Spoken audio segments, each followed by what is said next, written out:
I think I asked you about it last time. You said you were riding around in the car blasting Tracy Chapman. Yeah. Just bring us back to those vibes. Like, what was Smooth B like then? Like, man, let me tell you something. Smooth B, let me tell you something. I have energy, right? But could you imagine me 30 years ago? My shit was like, pew, pew, pew. Yo, yo, yo, what's up? I was always turned up, you know? And, in hindsight, I say, well, damn, I kind of was a visionary because a lot of stuff I would get a glimpse of things and just be a part of things that maybe, even when Nice and Smooth came, people was like, y'all ahead of y'all time. You know what I'm saying? But I just always wanted to contribute to hip hop because the first time I was blessed to see Grandmaster Flash, it was in my neighborhood in Taft Schoolyard, and I was 10 years old. You understand? And, I stayed out past my curfew that night. It was the first jam I ever went to. And shout out to my man, his brother named Tony Hines. And, he passed away, of course, years ago. But he took me to my first jam. And he was like, you want to come into the jam? I was like, what's the jam? So he takes me to this park. And I'm 10, he's like 13. And he takes me. And I get there, and I see the speakers and the turntables. And he goes, that's Grandmaster. He said, no, at the time he wasn't Grandmaster, he was DJ Flash. He said, that's DJ Flash right there. And I was like, oh, word? And I'm watching him. All I can see is his Kango. And it's like, in my mind, when I reflect, I'm like, yo, he's a grown man. Because he had muscles and shit, and he was cutting. And I was like, oh, what is this? And then I see dudes on the floor dancing. And I was like, what are they doing? He said, that's called b-boying. That's breaking. And I was like, breaking? And I'm watching and I'm amazed. And I was supposed to be home like 8 o'clock. And so now it's going on 10.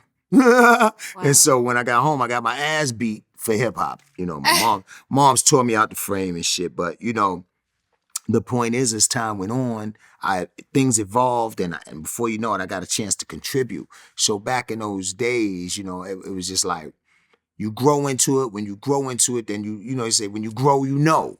And so those early 80s and late 80s, before we actually came out, I was on a mission, man. I was like, nah, I don't give a fuck. Hook or crook. I know what's out in them streets. That's nothing. I grew up around all of that. But this I want to do, you know what I'm saying? And so, started getting at it, man, and just trying to knock down those doors. And, it was a great time, man. And when you look back, it's joy in the journey. Absolutely. You know what I'm saying? It's joy in the journey. Absolutely. And I know I asked you about the line, too much of anything makes you an addict. Yes. I think you said you were going through a lot when you created that song. Yeah. Certain friends passed away. Oh, man. Yeah. Yo, let me tell you, man. This shit is bugged out. Like, I guess I can't speak for nobody else, but I know everybody has a story, right? And I'm still experiencing these certain things to this day, like, I believe that the soul is eternal and we don't die because we're energy. But I don't want to digress. I don't want to go all into that. But the point is, man, a lot of times or over the years between projects, it's, I experience losses. Mm-hmm. And it's been going on. You know what I'm saying? So I'm like, Father, what the fuck? And then through the pain, I write the fly shit. So I be like, what part of the game is this? Right. So during that time, some very close friends passed away, man. People that believed in me and was like, right. Yo, D, man, you gonna do it. I'm gonna see you on TV one day. And then the first album come out and I'm like, yeah. And I'm like, yo, we gonna get it. And then we go through all of the pitfalls and the perils of the first album, label going out of business and all that. Then we get picked up by Def Jam. So it's like, yeah. Now I got a little baby bag. So I'm in the hood sharing. Yeah, baby bag. So I'm sharing. Yo, come on. Then I go on the road, come back. This one done passed away, that one done passed away. I'm like, what the you know what I'm saying? So during that time, sometimes around slow, it was tough times.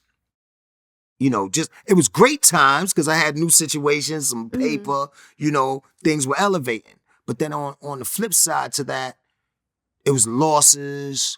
I was really adapting and growing as it pertained to people, because you don't have to change. Hopefully we all grow, but you don't have to change. motherfuckers around you will change. So the more you gravitate towards success, people just start bugging out. And it was like, there was so many tests back then. You know, it was like, oh, you want to know what I'm made of, dog? You testing my fiber, nigga? You know, and so, like I said, I've been there. I've been street. Back in the days, you know, I'm a boxing fan. I'm a huge boxing fan. You know, you probably saw that last interview, and I was talking about Mike Tyson and all that. Blah, blah, Right. blah, blah. Yeah, I did. So I got boxers in my family and all that. I like that. So in the 70s and the 80s, you had to be nice with your hands, man. You know, now motherfuckers pulling out guns, whatever. But you know, it was things that supported that. You know, you had the PAL. I was a part of this organization called the City Mission Society Cadet Corps, and they taught you so much stuff. Took us to Muhammad Ali's training camp, all types of shit. But they had boxing, martial arts, all of that. So, damn, I digress. So now here I am trying to make records. Sometimes I'm slow. Sometimes I just want to make people happy. Now motherfuckers acting like I'm from Hollywood. Really? Yeah. Even though I'm coming back in, I'm coming through the block. You know, I'm getting that or whatever. So now next you know, I'm on the block. Boop, boop, boop, boop, boop, boop. Whole lot, nigga. Like, ain't nothing changed. You know what I'm saying? And I'll never try to be no Tony Tough guy. I'm smooth, nigga, for a reason. I don't want that smoke. But you don't want that smoke. And so I'm giving it up. And I'm like, this is fucking crazy. I'm not supposed... It was funny, an old Pimp. See, I start talking to you, I'll be talking about No, I love it. I want to hear all of this. One time, tell you a funny thing. One time, this shit is so bizarre. I'm in the middle of a meeting with this lady. Her name was Mickey. She was from Japan. Rich. Oh my God, Mickey was the shit. And we used to have great times. She used to book shows for us, tours in Japan, so forth and so on. Good peoples. So she wanted to start. She wanted to be, in the business, the music industry, blah blah blah. So she comes to America. I meet up with her. We downtown. We having a little brunch, and I got a couple of my peoples with me and my little cousin, and one thing leads to another. I'm having a meeting with her. We off to the side, boom, boom, boom. He, bottom line, one of my peoples got super drunk. So he want to go outside and get some air.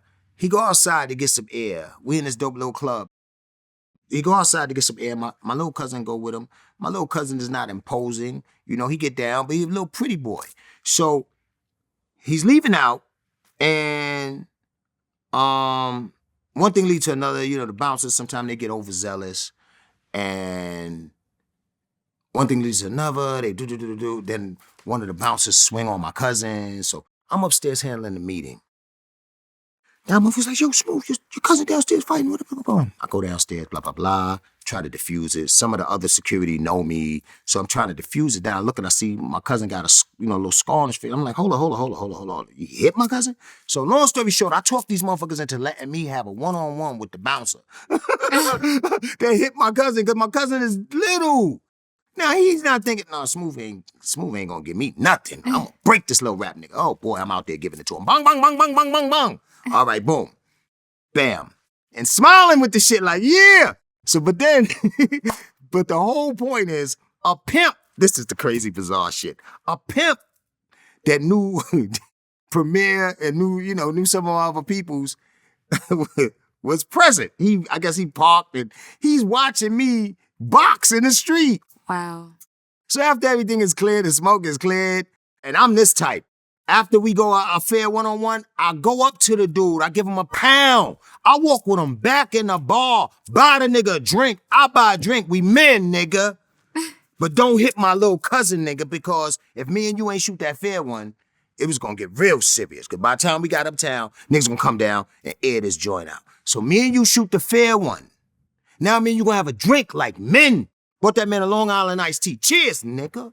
I'm like, yeah, you kind of nice. That you caught me there, but that nigga like, nigga, you gave it up. All right. The pimp, back to the pimp. So when I come out to join the pimp, he's sitting there. He go, yo, Smooth. And I'm like, what's up? I start talking to him. He said, nigga, what are you doing?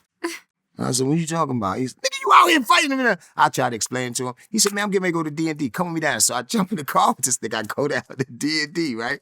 We sit there. He give me this long-ass story. He's like, nigga, but the point is, he brought me back to my senses. He's like, what are you doing? Why are you in the street wilding? You done came so far, you got a lot to lose. What are you? And I sat there and I said, damn, dog, I'm doing a bit too much, cause shit, I mean, in hindsight, shit, things could always go a whole nother way. You know what I'm saying? I'm not fucking Mike Tyson or Sugar Ray Leonard. I don't do that for a profession. It could have always gone another way. So, you know, in hindsight, sometimes, you know, your heart, a lot of times when you lead with your heart, you could get caught up in some shit. You know what I'm saying? Absolutely. So- Absolutely. Sorry, we're going to move on from the song, but I just need to know the story behind the girl and the going to rehab. Oh, okay. Oh, all right. Yeah. Now, so let's get to this. Sometimes around slow. See, I told you we gonna need time. I know. All right. Okay, so sometimes around slow. I made 3 relationships, 1 girl, as far as the song goes. So at one time, I was involved with a young lady that, you know, went through the coke thing. Boom. And I was like, I'm with you, bang, bang, bang. And then I had another scenario.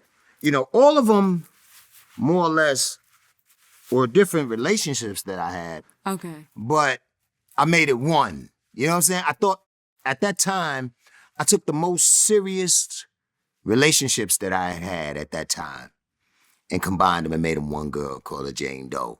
You know what I'm saying? I had one girl crash the Benz. Then I had another girl. You know what I'm saying? Like, different. So I said, okay, these are all pivotal moments in my life. For sure. So yeah, you know. Got you. Yeah.